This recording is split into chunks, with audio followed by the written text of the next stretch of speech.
काशी के पंडितों, आप ये कहते हो कि जो काशी में जो बना उसमें काशी में मरता है वो स्वर्ग जाता है, मगर मरेगा वो गधा बनता है, नरक जाता है। मैं मगर में शरीर त्यागूंगा और अपने सारे जंतर मंत्र ये पोथी पत्रे साथ ले लो और सारे आप अपने नक्षत्र भी नोट कर लियो। इस नक्षत्र में मरे, नक्षत्र में मरने वाला, इस पृथ्वी पे मरने वाला जो तुम अटकलबाजी लगाते हो कहाँ जाएगा।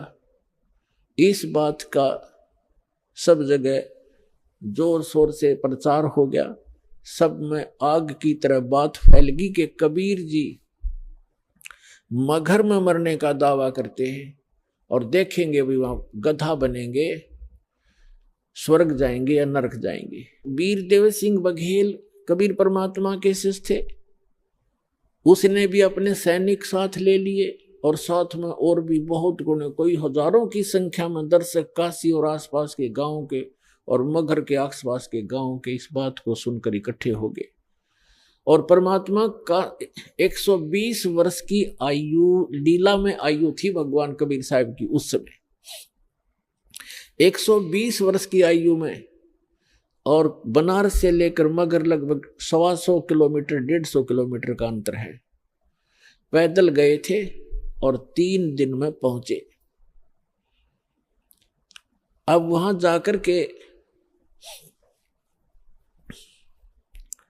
अब बिजली खां पठान को पता चला कि गुरुजी आ रहे हैं, उनकी खातिरदारी के अंदर खूब तैयारी करवा दी सारी। अब जहां पर परमात्मा की यादगार बनी हुई है वहां परमात्मा कबीर जी जाकर बैठ गए। जिस दिन परमात्मा ने सतलोक जाना था, गमन करना था, सुबह उठकर कहा कि बिजली खां पठान मैं स्नान करूंगा। बिजली खां पठान ने कहा जी जल बहुत ला रखा है, कुएं से भरकर ला रखा है। तो परमात्मा ने कहा मैं कुएं के जल से स्नान नहीं करूंगा, मैं तो बहती दरिया में स्नान करूंगा, मैंने शरीर छोड़ना हज।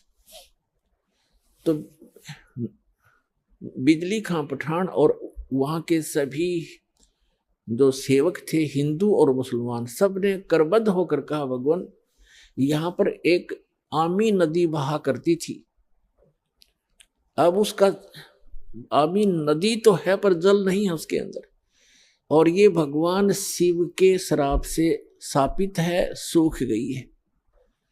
परमात्मा बोले भाई चलो दिखाओ मुझे कहाँ है वो नदी।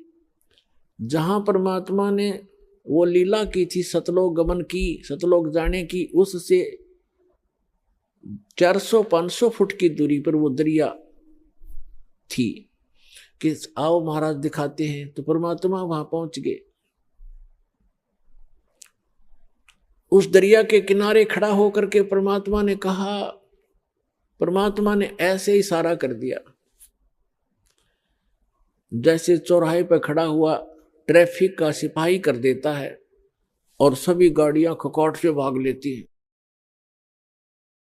ऐसे परमात्मा ने जिधर से नदी का अपस्ट्रीम था उधर से ऐसे कर दिया खड़ा होकर।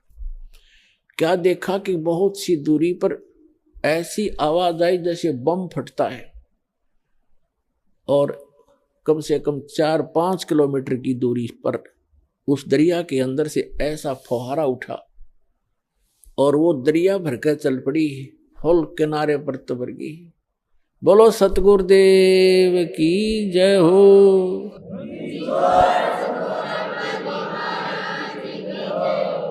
और देखते ही देखते हुआ किनारे को चाटने लगी, फुल होगी कतई, सब नावों मुलमुल गए। और पीओ पानी ऐसा जैसे कदे आज तक देखा नहीं सा मीठा पानी, क्योंकि सतलोक से भेजा भगवान ने। गंगा के पानी को भी माफ कर दे, ऐसा जल उस समय बहने लगा।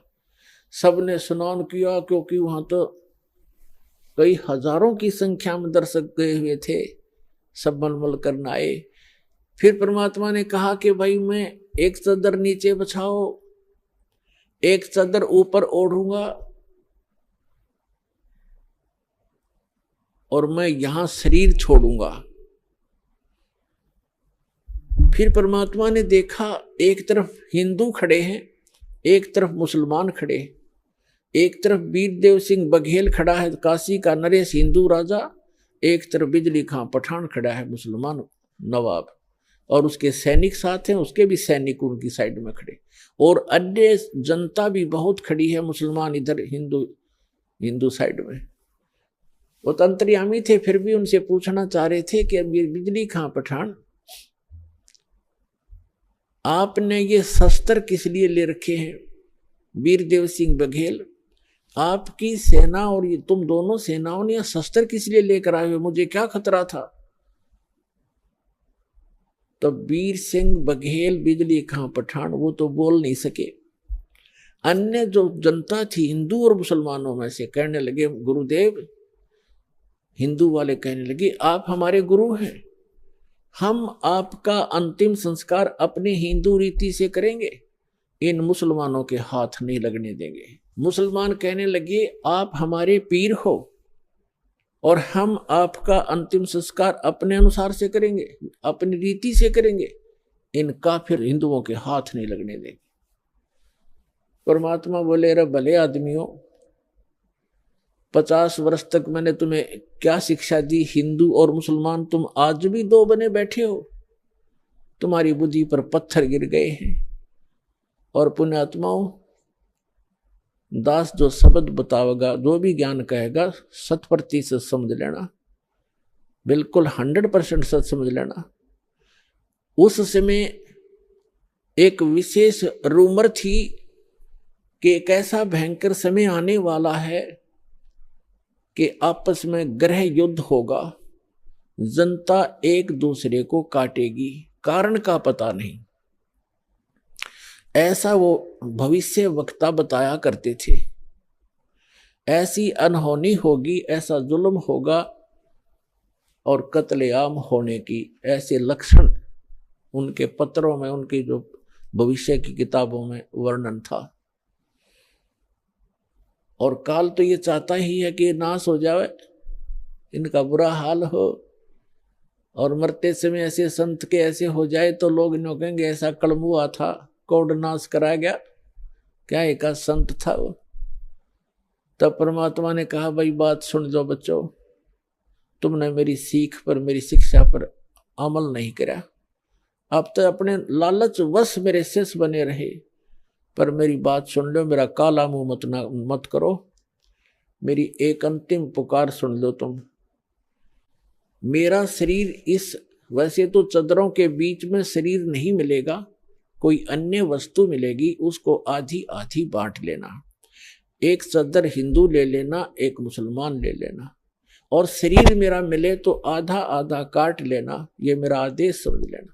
पर बेटा तुम लड़ियो मत, कुछ भी कर लेना इस मिट्टी को, चाहे तो हिंदू रीति कर लो और चाहे मुसलमान रीति से कर लो, तो मिट्टी हो चुकी है, जीव जा चुका होता है। तुम कुछ आंखें खोलो तो तब तो वो शांत हो गए, कोई बात ना, एक बार शरीर छोड़ने दो, फिर देखेंगे। उनका इरादा वो यही था कि छिन्नम चपटा करेंगे, लट्ठम लट्ठा करेंगे, छीनेंगे, पूरा सब लेंगे, आधा आधा थोड़ा काटा जाता गुरु जी को, वो तो अंतर्यामी थे, जान गए। तो नीचे एक चादर बिछाई, भक्तों ने श्रद्धा से नीचे 2-2 इंच फूल बिछा दिए, सुगंधित फूल 2-2 इंच, गुरु जी लेटेंगे, और ऊपर से दाता ने एक चादर ओढ़ ली। 2 मिनट के बाद परमात्मा ने आकाशवाणी ऊपर से कहा कि ए पंडितों, ए भविष्य वक्ताओं, अब अपना जंतर मंत्र लगाओ, मैं कहाँ जा रहा हूं। और कहा परमात्मा ने कि उठा दो पर्दा, इसमें नहीं मिलेगा मुर्दा, क्योंकि हम अविनाशी हैं। जब ऊपर उन्होंने देखा कि भगवान तो वो जा रहे हैं, वो जा रहे हैं, और चादर उठाई तो सब के आकार के सुगंधित फूल मिले, परमात्मा का शरीर नहीं मिला, वो तो सह शरीर सतलोक चले। बोलो सतगुरुदेव की जय हो। युगों युगों से लगे हुए हो आप, तब जाकर के आपको इस परमात्मा के गेम में सिलेक्शन हुआ आपका। ये अंतिम मैच है ही अब के, जब तुम समझ गए इस ज्ञान को आप जी, तो अंतिम गेम है ही आपका, और निकल जाओगे गंदे लोक से, सतलोक चले जाओगे। सदा के लिए सुखी हो जाओगे।